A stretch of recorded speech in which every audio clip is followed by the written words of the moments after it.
ನನ್ನ ಹೆಸರು ಸಿದ್ಧಗಂಗಮ್ಮ. ನಾನು ಯಲಹಂಕದಿಂದ ಬರ್ತಾಯಿದ್ದೀನಿ. ನನಗೆ 3 ವರ್ಷದಿಂದ ಜಾಯಿಂಟ್ ಪೇಯ್ನ್ ಇತ್ತು. ಮತ್ತು ಇವಾಗ ಒಂದು ವಾರದಿಂದ ಕಾಲು ಸ್ವೆಲ್ಲಿಂಗ್ ಬಂತು. ಸ್ವೆಲ್ಲಿಂಗ್ ಬಂದಾಗ ನಾನು ಬೇರೆ ಕಡೆ ಎಲ್ಲ 2-3 ಕಡೆ ತೋರಿಸಿದ್ದೆ. ಆ ಮೆಡಿಸಿನ್ ತಗೊಳ್ಳುವಾಗ ಮಾತ್ರ ನೋವು ಕಡಿಮೆ ಆಗೋದು. ಮೆಡಿಸಿನ್ ನಿಲ್ಲಿಸಿದ ತಕ್ಷಣ ಮತ್ತೆ ಜಾಸ್ತಿ ಆಗ್ತಾಯಿತ್ತು. ಆಮೇಲೆ ಇಲ್ಲಿ RJR ಹಾಸ್ಪಿಟ್ಲಿಗೆ ಬಂದೆ. ಸೌಮ್ಯ ಮೇಡಮು ನನ್ನ ನಾಡಿ ಪರೀಕ್ಷೆ ಮಾಡಿ 1 ತಿಂಗಳು ಮೆಡಿಸಿನ್ ಕೊಟ್ಟರು.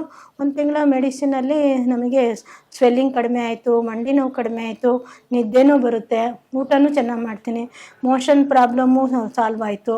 ಇದೆಲ್ಲ ಸಾಲ್ವ್ ಆಗಿದ್ದರಿಂದ ನಾನು RJR ಹಾಸ್ಪಿಟ್ಲಿಗೆ ಧನ್ಯವಾದ ಅಂತ ತಿಳಿಸ್ತೀನಿ.